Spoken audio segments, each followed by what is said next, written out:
The Four Absolutes of the Oxford Group. Absolute Honesty. Part 2. My name is Steve Van Eiderstein, and welcome to the Narrowing Path, Walking the Spiritual Walk. Today, we are going into the second half of the reading from the book, What is the Oxford Group? The chapter we're reading is about absolute honesty. And we did the first half last week, and we covered a lot of ground last week, actually. And we will be finishing up the reading, and then I'll give you some of my thoughts and some of my understandings from it that I really, really enjoyed. Now, to kind of recap a little bit, last week we talked about absolute honesty, and the first thing he kicked it off with, the writer, the authors kicked it off with, was absolute honesty with self. He referenced the Shakespeare quote from Hamlet, to thine own self be true, and it must follow as the night the day, thou canst not be false to any man. So we have to start with being absolutely honest with ourselves first before we can even really put honesty out into the world. And then he also went into, I say he, because it was primarily made up of men, the Oxford Group, but I don't know who actually authored this. But the author touched on not using honesty to harm others, not using honesty in a way that would be abrasive or people would take offense to. It's supposed to be spiritually constructive, was the term they used. We're supposed to be building people up with it, not tearing people down. He also touched on honesty in the family, honesty in relationships, whether that's with your children or your significant other, and the importance of that. And then the last piece, which was the most fun to read, about ostrich French, two people sticking their heads in the sand. I thought that was a pretty funny way to talk about it. So we touched on those areas already.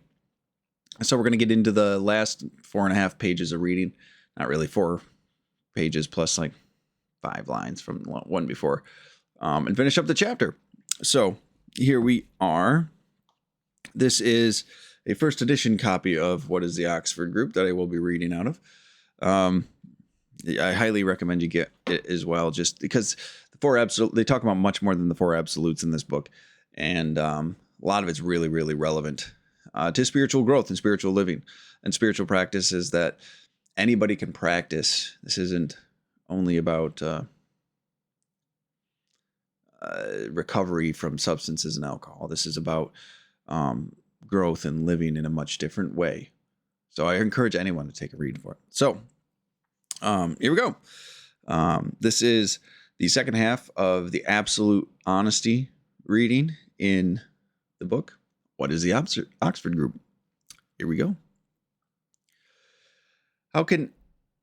How anyone can possibly be even apparently honest in these days is a question which is very natural. In business today, which for most people is one big fight for bare existence, let alone profit, honesty has become a forgotten cipher. Cutthroat competition, false trading representations, underhand methods of salesmanship, lack of capital, worry thousands into premature old age and disillusion. Do others before they can do you is the motif of the modern business world. But does it bring lasting fruits to anyone? Millionaires' wealth increases even whilst they sleep, but how many millionaires are ever free or can call 5 minutes of the waking day to their own, or can have one really free minute alone to face God, to whom money is only the invention of man and who recognizes the accumulation of wealth by men as the mirage it is? How many millionaires crash every year from their gilded heights to depths the average man is spared from? Many of us feel we want to be millionaires, and in some aspects it is an understandable ambition. But for every million added to the wealth of one man, a million is gained from countless others. The natural wealth of the world is neither ours nor theirs. It is God's. We are all stewards to God for His property by His permission. That is a fact no Christian can refute.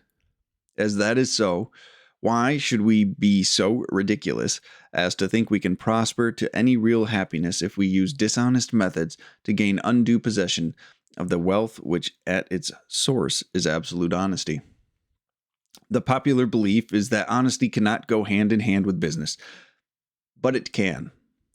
Many of the Oxford group who are in business have witnessed to the fact that honesty makes not only for the right kind of business with a just profit, but gains them friends.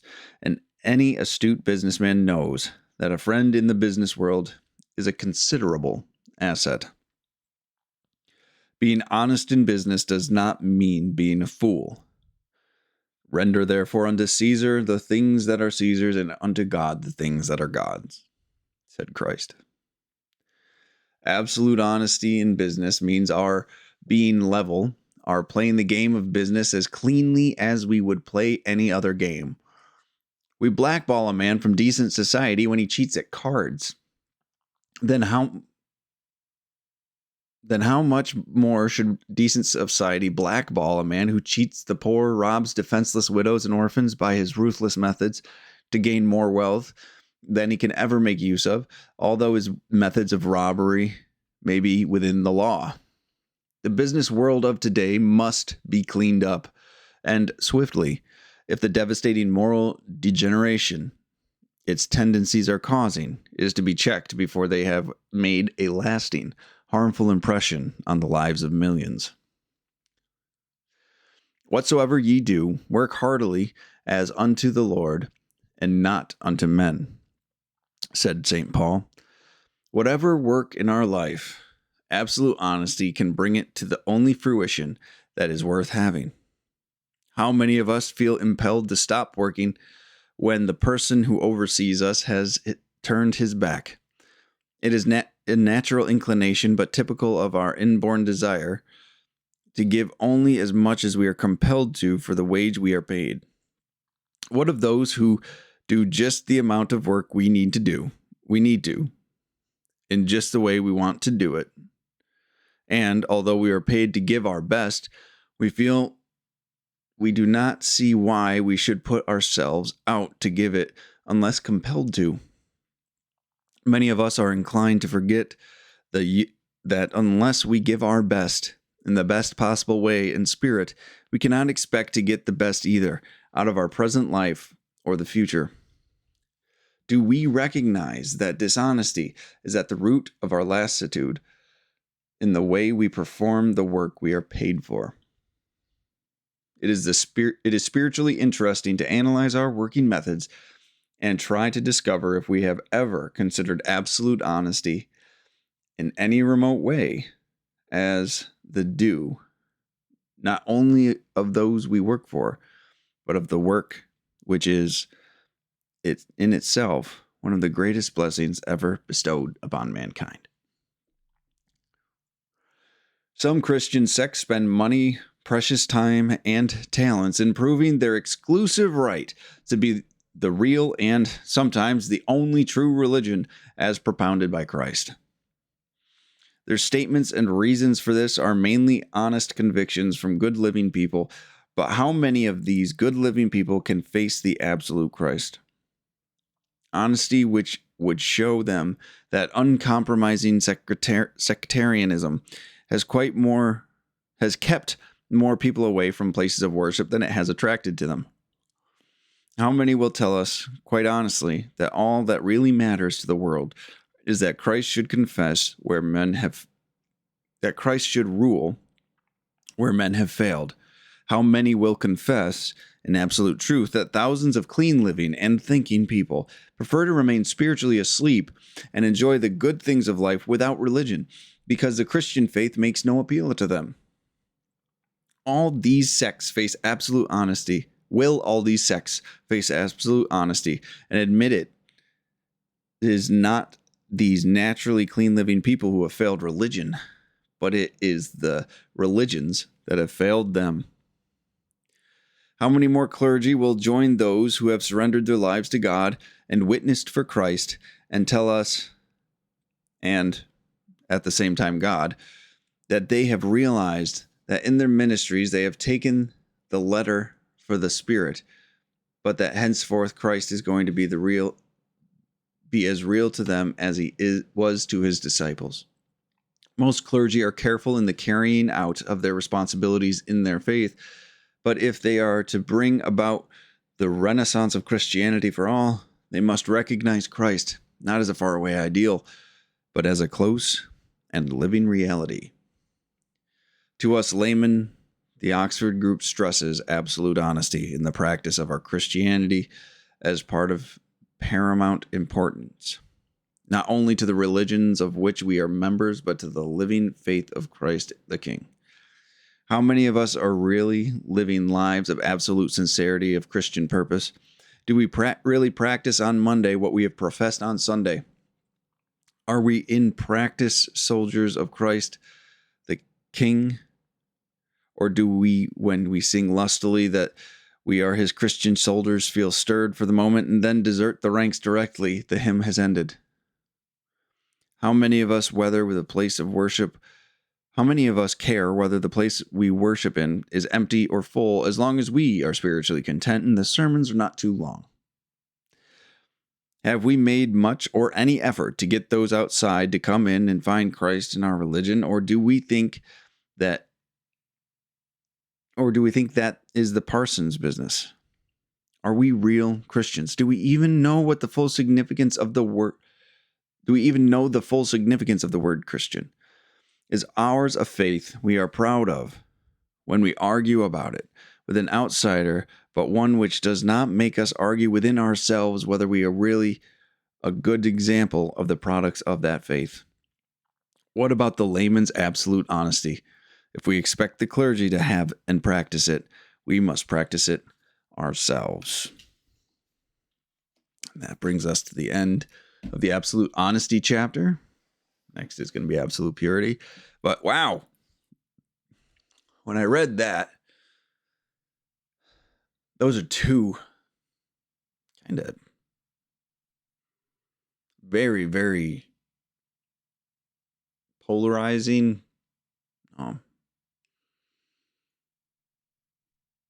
touchy, I'm going to use the word touchy subjects that this covered.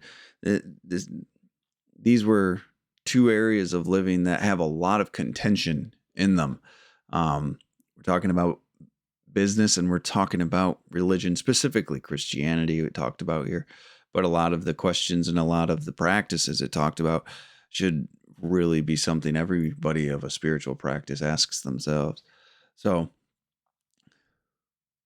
it's when I went through this and I was reading it, it gave me pause, because I had to really take a look at myself. I had to really take a look at what I thought of business and how I wanted to practice in my own current occupation, my own current job, because that's what this chapter calls for. So I really quite enjoyed it. It made me reflect on a lot of things. So I hope you guys get the same out of that reading. But let's go ahead and we'll get into it. We'll get into the my feedback, my analysis of it, just some more information. So here we go. I first want to just say I like how they acknowledged right that first line of it. That what was it? They're just questioning how anyone can possibly be even apparently honest in these days is a question which is very natural. A lot of people feel that way. How can we be honest about what we believe? How can we be honest about who we are? How can we be honest about what we do? And actually bringing an authenticity and a genuineness to the world today is something that's very difficult. I want you guys to remember this was written in 1933. So we still have the same problems. I love this. 100 years feels like it was so long ago, but the things we end up talking about are the same things. The things we ended up actually having a conversation about on this channel are the same things that were in this book written 100 years ago for people that were trying to fix the same problem. So the problems stay the same. We have to go to the common solutions that work. I feel as though this day and age we've forgotten about a lot of them. So we that acknowledgement that honesty isn't the easiest thing to bring to the world is really kind of important. I appreciate that they did that. And they did it right before we dove into the business part of it. And I find it just unbelievable that he was talking about the same business practices that happened in 1933, and they are still applicable today. And they even had forethought as to what would be happening. And there's some stuff that's happening today that really is unhealthy in a lot of ways that we need to really take a look at, that we're not taking a look at, actually. And that's kind of sad, to be honest with you. That's kind of a really unfortunate thing that we need to address. And the first common perception is that the business world is this cutthroat, I'm going to get you before you get me, right? It's a dog eat dog world out there, as they say. It is, I'm going to get mine, right? It's a very selfish and self-serving mentality that's around the business world. And it's around this idea that I have to take by any means necessary to get what I believe I need and I'm owed. And that's unfortunate. That really is a sad and unfortunate reality. And he talks about how dishonesty is rampant in business, how it's everywhere. It's absolutely everywhere. I believe it's still absolutely everywhere in business. We've, in a lot of ways, tried to make laws to navigate the dishonesty that's occurred, but there's only so much you can do, really. There's only so many things that can actually happen. And it says dishonesty is rampant in business. Honesty is a forgotten cipher. It's a forgotten code of operation in today's business world. It's a forgotten way of being today when people are trying to reestablish their lives in a lot of ways, but also specifically in business. This isn't a joke. It's honesty is looked at as a weakness by many. So, to really just put that together, that this is stretching over hundreds of years, like, because they had to take their history and then bring forth these spiritual principles into their current day practice. So this has been going on for so long, and we still haven't figured it out yet. We still haven't figured out that we have to bring honesty into this actual world, in this place of commerce, this place of business, isn't just for self-serving gratification. You know, he goes on and he talks about millionaires, but he talks about it in a way that's more so money is a man-made concept, right? And the pursuit of it pulls people away from God. Really, people become all encompassed by it. People base their entire lives around it. They prioritize it to such an extent that they disappear. Their morals disappear. Their integrity just goes out the window. Why? Because they prioritize money, that false god of money. And this competition for when men become in competition with each other for this money and in business, they're becoming foolish. We're losing the premise. We're losing the understanding of what this whole thing was about. He said, this is a quote, the natural wealth of the world is neither ours nor theirs. We're fighting for something that is neither of ours. It is God's. We are all stewards to God for his property by his permission. So everything that's in this world, everything that we're building and buying and trading and mining and farming and creating and developing, all of it's God's. All of it's supposed to be spiritually aligned and supposed to be something we're entrusted with, not something we're supposed to take advantage of others with, not something we're supposed to just fortify our own security with at the expense of others with. This is something we're supposed to use in a spiritual and a productive way to help build and create and establish community, not just take what you want. We are supposed to be effectively using the resources given to us, not use it to tear down each other, not tear it away from one another. Another quote was, and as that is so, why should we be so ridiculous as to think we can prosper to any real happiness if we use dishonest methods to gain undue possession of the wealth which at its source is absolute honesty? In the last chapter, we talked about how everything God is absolute honesty. Spirituality is about absolute honesty. There's the power. Spirituality is truth. God is truth. So everything comes from God. God is truth. So if you try to apply, well, they're just drilling back to, you're trying to acquire by dishonest methods things that are of God, that God gave us, right, to be stewards of. And you're trying to acquire these by dishonest methods, and they are of themselves supposed to be honestly acquired. And so even though you might have temporary success in these things, it's not going to last, right? Money does not buy happiness. And I know there's a lot of things out there today that would try to contradict that, but money doesn't actually do that. You can buy a lot of pleasure. You can buy a lot of self-gratifying things, ego-lifting things. You can buy a lot of stuff to give yourself a false sense of security. Yes, but true security and true contentment comes from a relationship with the God of your understanding. And money cannot buy this happiness. People who have earned wealth through dishonest means will constantly be in fear that someone will do the same to them and take their money, or something will happen and they'll completely go broke. They're in the constant pursuit of satiating that need for safety and security through their financial, through their finances, financial gains in their wealth, that they can't ever actually be at peace anyway. It's a constant fear-based way of living.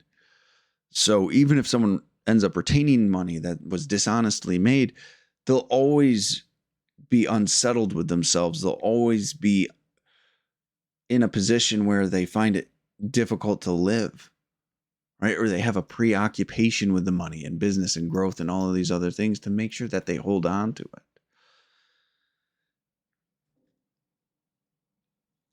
So we then continue on, and they say money or business can actually incorporate honesty. Honesty can go into business. This is a real thing, right? And he says people in the Oxford Group actually give experience and situations where when they finally brought honesty into their business practice, it changed their business practice, right? It became something that they got the right type of clients. They built up a honest way of living and with right financial gains. They weren't being lopsided with what they needed or what they had. And what it did was it built a community, right? It said building friends in the business community. How do they phrase that? It was really, really kind of cool how he said it.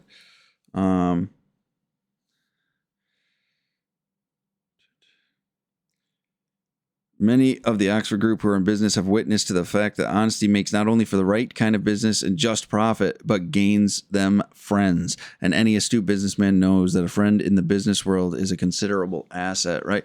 So you're not just building relationships with the community you're serving and the people you're around and your employees or whatever it is. You're building relationships with other businesses, right? You're actually building something that has a solid foundation and that you can call upon in times of need, that you can call upon for help, and you can be called upon, and you're willing to show up to fulfill that need, right? There was a time where communities took care of each other, where people weren't out to take advantage of others, where people were willing to do the right thing. And we've lost that to a sense of greed and selfishness and a sense of insecurity-driven business. And when you're there, everything seems like an attack. Everything seems like something you need to just take and hoard for yourself. And that's just such an unhealthy way to be. So this building up of an honest practice in business is really quite crucial. So it even extends to, I love how he talked about the gambler, right? Like someone that cheats at cards gets like blackballed, right? I think that's the term they use. Yeah, blackballed. They get thrown out. They're never to be worked with again. They can never play again. Like they're just done. But for some reason in the business world, like that's expected. For some reason, if you make it an official way of cheating, you just make sure it's following the law, but it's still ripping people off. It's okay. It doesn't make sense, right? If you're going and gambling and cheating people, you get thrown out, but the same doesn't happen. It talked about then how much more should decent society blackball a man who cheats the poor, robs defenseless widows and orphans by his ruthless methods to gain more wealth that he can never make use of, although his methods of robbery may be within the law. People use the law as their only guide to know what they can get away with. We talked about this a little bit last week, how there was a time where we were guided by internal moral and ethic as to what was right. Now, as long as it doesn't break the law, we feel like we're justified to allow it and allowed to get away with it when it's not the right thing. They go and they emphasize the importance to clean up the business world and how important it is to clean it up. Because if we don't, it will have a permanent and lasting impact on society. Now, I don't know about you, but I don't think we cleaned it up in time. I think there is a significant impact that society has suffered from poor business practices. Now, I'm going to tell you, I'm not an economics guru. I am not a savvy business person in the least. I am going from what I can see. I can go on my own personal experience with things, and a selfish business model. This is not a criticism of capitalism. This is a criticism of the people involved in business at all. And this can happen in any economic model, I do believe. The selfishness that's gotten involved in that desire to take has been crippling, and it's almost so to the point where it's so expected that people have no trust of one another anymore. People have no trust of businesses. People have no trust of local community businesses, and there's a sense of almost entitlement as well that's come along with it, and it's almost terrifying. We have to be very on guard with things today, and this was the stuff I think they were warning us about. Like, it's going to have a lasting impact. I mean, think of all the scams today. We have Ponzi schemes, pyramid schemes. We have false products, like misleading products, false advertisements, right? Intentionally misleading and deceptive advertisements, right? Selling people on false dreams. Unhealthy foods, and they're doing it just because they can get away with it and to make extra profit, right? Like, there's a lot of things that are wrong with this, and just because it's not breaking the law, they feel like it's justified. They feel like there's an approval, right? Because there's not the physical consequence. We talked about this with Emmett Fox. We talked about this with James Allen as well, right? Like, the integrity has to come from the person. You can't when we changed over to this spiritual way of living, when people began to follow Jesus and Christ, the dictates he gave us as a society and as a world were to live an honest life, not break the laws of the land. It was a very big difference. It went from a don't do this to act in this way. It was live a principled life. And we've lost that again in the business world. People are losing that again in their personal lives. I mean, I was abstinent for a long time, even though I might have been taught it when I was younger. My selfishness and self-centeredness flourished in a world that it was almost fostered to flourish in. So there were so many things that it wasn't breaking the law, so I felt justified in doing, even though I knew it was wrong and I knew it wasn't right. You know, there's a lot of people out there falling victim to scams as well. You know, you hear about people The older generation losing life savings, losing retirements because some scammer on a phone convinced them that somebody was in trouble or they needed to do this or their computer was hacked or do whatever it was, right? It's kind of terrifying out there for a lot of people.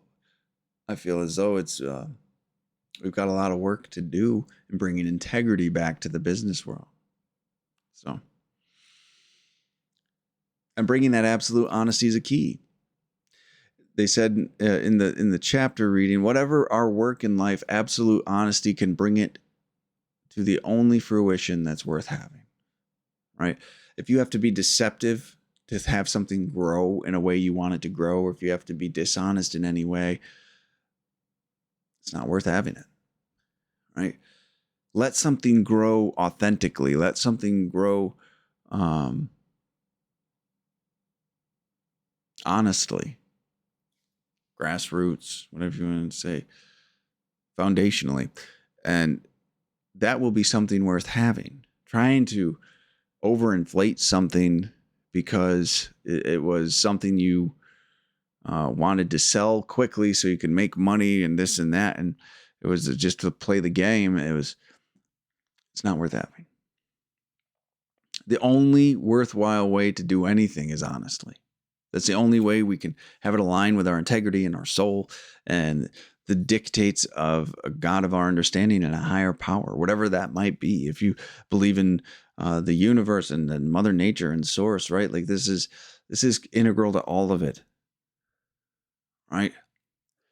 This principle goes beyond just a Christian practice. This goes into every other type of spiritual practice.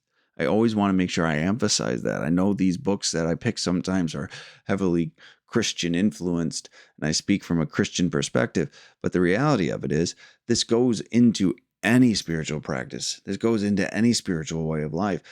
And to bring this into it and to remember the only worthwhile way to do anything is honestly, that's a principle that anyone can practice.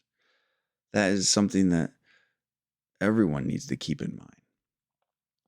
And then we kind of go into this spot where we're talking about how we actually do the work too, or how we actually work in general. And it reminded me of what James Allen had talked about with duty, thought and purpose and duty, and the importance of doing our duty with moral and ethic and dedication and thoroughness to the best of our ability, not to short and to mislead or not to just get by. And it was not putting in the minimum amount of required work, right? Actually putting forth the effort that's appropriate to your job, or effort that you can bring to your job.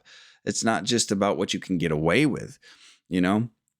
And it talked about how people, when the boss turns their back, people stop working. And then when they're looking, will work again. You know, people that are just trying to get a paycheck out of the whole thing. And that's all they're concerned with. And that's their number one priority. So, and that leads into this quote: unless we give our best in the best possible way in spirit, we cannot expect to get the best either out of our present life or the future. This goes back to you get what you put into it. You really do. You get what you put in. If you get putting in half-hearted work, if you're resentful at your job and you're going slowly and you just don't care and you're just angry and frustrated, guess what? You're going to get that same back out of it, right? You will get the just results of what you sow. Remember that. So put in what you want to get out of the world. And I know you might say, well, my boss doesn't deserve that. My job doesn't deserve that. Well, just do it anyway, because it's not about them deserving it. It's about doing right and behaving in a way that is right with God. It is maintaining your integrity in your job. It's not just your resentment at your boss. And there's a quote next that I really absolutely loved. And because a lot of people just are so exhausted by their jobs and they're so apathetic. And it says, dishonesty is at the root of our lassitude, in the way we perform work we are paid for. Lassitude, by the way, is a state of physical or mental weariness, lack of energy, right? It's exhausting to try to do the bare minimum and get away with it, right? Because you're constantly worried you're going to get found out. You're constantly worried you're going to get caught. You're constantly worried you're going to get fired. You're worried that you have a lack of a conflict of conscience because you know you could be doing more, right? There's a lot in that. And dishonesty is at the root of it. If you just have this exhaustion when it comes to your job and you don't want to do it anymore and this and that, it's a sense of dishonesty, and it's a lack of sense of duty. Now, if you're in a job that really is apprehensible and it's going against your moral fiber, then change your jobs, I would say. But make sure whatever job you go to, you're bringing your best too.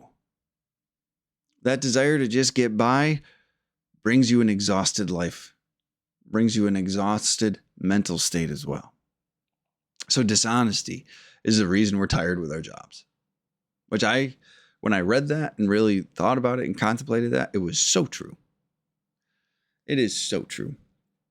My desire to just get the paycheck has sometimes really just exhausted me, because it just makes me having to endure my job. It makes me having to just tolerate it to the point so I can get what I want out of it. I don't put any genuine energy or passion or emotion into it, anything healthy or any sense of duty or honesty or integrity into it. I just want to endure it long enough that I can get what I want out of it. It's a pretty selfish way to look at things at the end of the day.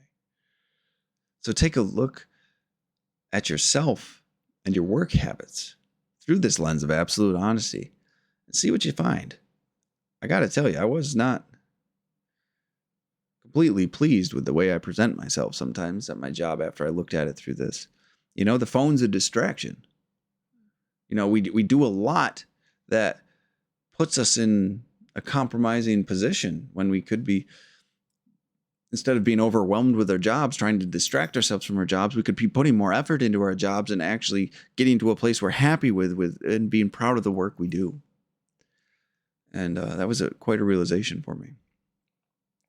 Now, the next section, we dig into religion, specifically Christianity. But again, I want to make sure I emphasize the fact that this applies to any spiritual practice you have, because you have to take a look at how much you're honoring it and how much you're making it appealing, or how much you actually care to bring people into it, right? So we're going to switch to religion now, and it talks about specifically, which I think this is a big topic. This is something that I've actually had arguments about in my lifetime as to, and a justification I used as to why I thought religion was nothing I was interested in, right? It talks about the divisiveness of the church and so many denominations, and how they're all, I don't want to say it like that. Many of them are trying to justify their own practices in a way to prove that they are the right ones. It says exclusive right to the real and sometimes the only true religion, right? That their way of practicing and worship or religion is the way it's supposed to be. And this pushes people away significantly. It pushed me away because I just felt like the inner turmoil, the bickering between denominations and the nitpicking about what was going on was just judgmental and overwhelming. I didn't want to be a part of it, to be honest with you. It was something that pushed me away, and they speak to that in here.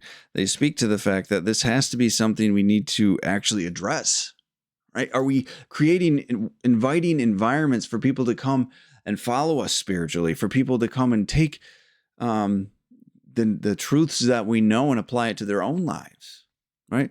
It talked even about how people are avoiding spiritual living and waking up spiritually because the Christian faith has no appeal to them because of this divisiveness, because of this, what was the word they used? Sectarianism. Not sectarian, sectarianism. So the the splitting up. There's all these different sects of Christianity. This goes to every spiritual way of living too, by the way. This goes to every practice of any major religion, right? Because there's different ways people practice every type of religion out there, even just secular spirituality, right? Whether you're worshiping the universe, source, energy, the sun, Mother Nature, whatever it might be, right? If it's not an Abrahamic religion, there's a lot of other types of Eastern religions as well that people practice differently too. So how are you presenting yourself, and how is your institution actually making it welcoming to people in a healthy way, and actually helping them grow and mature spiritually so they can become more aligned with the God of their understanding, right? They can become more aligned with this energy and this truth in their lives.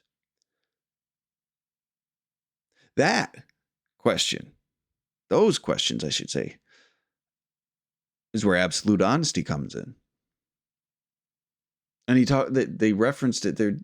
They said these good living spiritual people, or spiritually asleep people, that would gain dramatically by knowing of God and getting into a relationship with God, have not failed religion. Religion has failed them. Religion has let them be behind. We haven't made it available to them in a way that's actually appealing. Now, that doesn't mean we bend over backwards and this and that, the other, but the infighting and the judgmental perspective and the lack of actual good living is crippling a lot of practices. And it's robbing people of the opportunity to actually get involved in this type of living too, which is a little scary to think about. And to take an honest look like that, that's absolute honesty. I do believe there's a little bit of this awareness coming back today. There's been some world events that have made people want to take an actual look at what's going on. Who knows where that'll lead or what that's going to turn out to be, but hopefully something good comes from it. Hopefully some sort of return to principle comes from it. Right? It claims the Christian religion is getting lost in the letter of the law. Right? So we just following the rules again, just checking boxes. And many aren't actually returning to the teachings of Christ in their lives, and not practicing those. They're bring it back to, they're not actually practicing a close relationship with the God of their understanding. And that's extremely sad. And the last quote I wanted to reference here was, do we really practice on Monday what we have professed on Sunday? This brings in a depth of honesty that is crucial, because many of us haven't been willing to ask ourselves that. Right? Whatever your spiritual practice is, do you take those ideas, do you take those truths and you bring it with you into your everyday life? Do you bring it with you into your practice, into your relationships, into your business sense, into your just general living, into your own conduct? Changing your conduct, changing your thinking, changing your belief structure? Are you actually doing that, or are you just showing up one time a week for a little bit, feeling better about yourself and moving on? Are we selfish about our practices? Do we just make sure we're doing what's good enough for us and not caring about the impact we have on other people? Are we not caring about trying to help others? Again, we're just checking those boxes. These are really hard questions, actually, to ask. These are very difficult answers to look at sometimes. They have been for me in my past. I'm sure they can be again. But we need to make sure we're actually bringing the version of ourselves that we want, that we know we should be, to the world. Not, we live this way and we put on a mask for an hour and then we run the other way for the rest of the week, month, the year, whatever it is. To actually live with integrity and authenticity with these things is a huge point of growth for many, including myself. So that's it, though. That brings us to the end of that chapter. Next week, again, we will be doing absolute purity, which is, I'm really excited about that one. It's a big word, purity, isn't it? It's got some depth to it. It's a little scary, because it can, what is it? The depth of meaning that it can hold, which it probably does hold. I've read this book before, but I'm rereading it with y'all, and I'm excited to see where it brings us. So, but I want to say thank you for everybody for following. If you're just getting the short content, you can get the long content here on YouTube or on Spotify. You can get the full videos. You can also get just an audio version as well on Apple Podcast and Amazon Music and Spotify, or excuse me, Audible as well. I realized it was on too. I forgot. And also you can get an audio only version on YouTube as well. So thank you all for your time today, and I look forward to next week and digging into the first half of Absolute Purity. So until next time, thanks.